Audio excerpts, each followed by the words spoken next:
slowly returning to Gaza as UN says civil order is starting to collapse after thousands broke into food warehouses.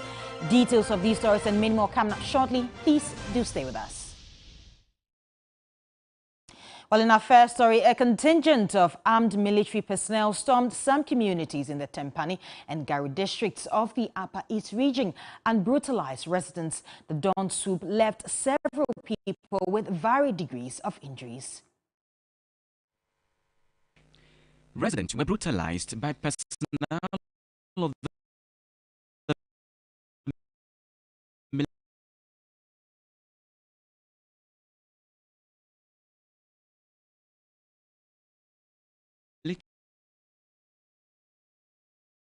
in the early hours of Sunday, October.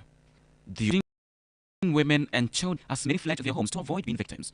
Most of the victims were rushed to local health centers with multiple bruises and head injuries.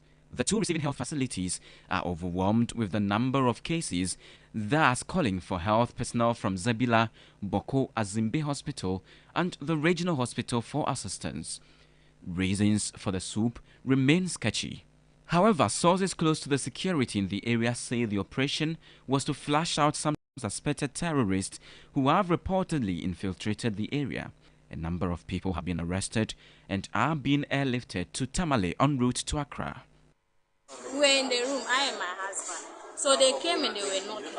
So we thought they were armed robbers. So we defended ourselves, not knowing that they were soldiers. So they came in and started scattering our room, asking us to bring out gas, which we don't have. All our rooms, our doors, they break everything and started beating my husband.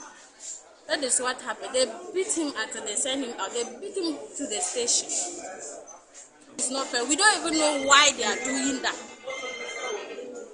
We don't know doing that because they are disturbing us. It will be recalled that about a week ago, some national security operatives who were said to be on national assignment had a violent confrontation with some youth in Garu. People are said to be living in fear over the incident, while others have fled to different towns and neighboring Togo. Well, we'll be engaging security analyst Dr. Adam Bona shortly. But first, let's speak to the district chief executive of Garu. He is Osman Musa. Good afternoon, sir. Now, we understand that the military were undertaking counter-terrorism operations in the area. Are you aware of this? Yes, please. Good afternoon to TV3 and good afternoon to our cherished listeners. Yes, the military operation took place the early hours of this morning.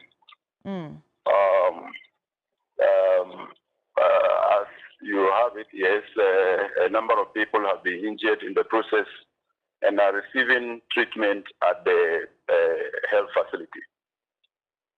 I asked earlier if the military was engaging in counter-terrorism activities. That's what we heard. Are you aware of that?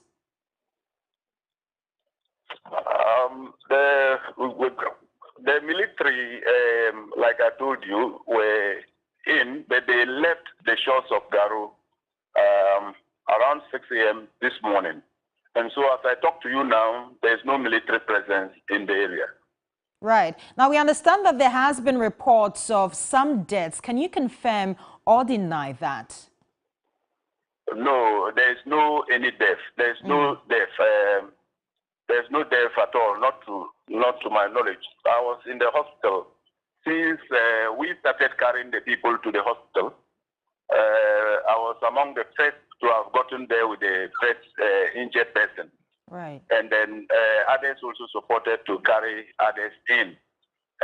And I left the health facility about 40 minutes ago. Up to the time that I left, there has not been any fatality, no death at all.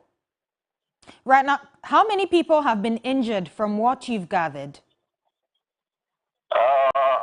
From the facility, I was an estimated of about 25 people were brought to the facility injured. Right. And lastly, before you go, what is the situation in Garu district as we speak? Calmness is restoring. As I mentioned, the military have already deployed. They are not available. They've gone back to camp. they've gone back to camp. And so the situation is quite calm now. Right. Thank you very much for your time. And that was Dr. Osman Musa. He is the DCE of the Garu district. Now we're going to move on to speak to Dr. Adam Bonah, and he is a security analyst. He'll be giving us more details on this. Good afternoon, sir. Now, we understand that military were set to be undertaking counter-terrorism operations. If that's the case, how troubling is that? Oh, yes, good evening. That's very troubling if this is how you undertake counter-terrorism operations. You go in and beat children, women, and innocent people in the name of counter-terrorism. Then you are not actually fighting any terrorism at all, because then no country under the surface of the earth has ever been able to fight terrorism without the involvement of the people. And so if you are there claiming to be fighting terrorism or, countering terrorism, then what I would say is that you need the involvement of the people. And so this doesn't look like, an activity to counter terrorists, but this looks like an operation to brutalize people in the area. And, it is, I must say, I'm not too sure how to put it, but the Vice President of the Republic is in the Northern Territory, and he's likely to move into that area in the next day or two. And so to have the military move into the same area that the Vice President is supposed to be campaigning, and remember, he comes from the north, and so to go into that area and almost attempting to relive 1979, those of us who were old enough to witness 1979, this is no different at all in terms of the military descending into a community, and anyone who they get in sight is beaten, brutalized, and is despicable, to say the least. And my own checks, I'm yet to know who issued the command for the military to go there. I'm sure as you asked the DCE of the area, he couldn't come straight. He couldn't answer you. Who asked them to do what they went there to do, and if they were there to counter any terrorists at all. And so no one knows why they went there, except the speculation that some national security operatives were in the area and they were accosted by young men of the area. I think that rule of law must be something that we should be seen to be practicing in this country, and not this type of despicable brutalities. Right, so now you've indicated that this is a very worrying situation. Is there no other way the military could have gone about the operations without brutalizing civilians in the process? Well, some of us have spoken about this in the past. The military, their work is clearly defined by the Constitution. Territorial, integrity, to make sure that we are not attacked from our borders, from the air, from the sea, and the rest. Issues to deal with civilian confrontation or civilians taking the law into their own hands should be left in the hands of the police.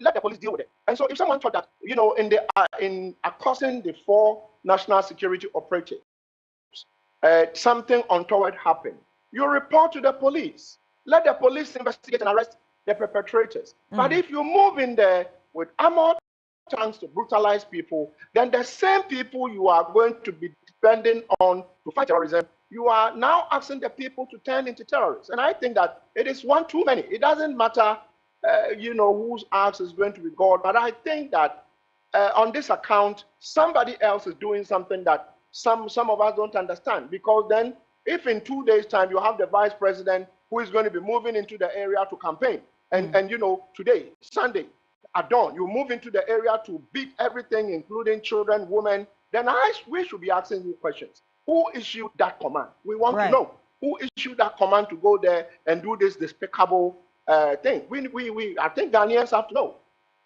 Right. Thank you very much for your time, sir. And that was Adam Bonah. He is a security analyst. He's been giving us more details on this developing story. But we'll move on to speak to our Upper East regional correspondent, the person of Senyala Castro. Now he joins us via Zoom with more details.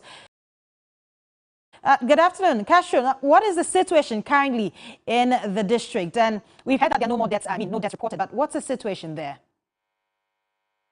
Yes. So, like the DC stated clearly, the military has moved out of the Garo Bugri areas back into Boko, where they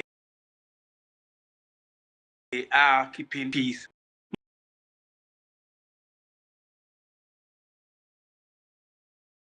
Most of the injured are being taken care across the. You said in the reports they are being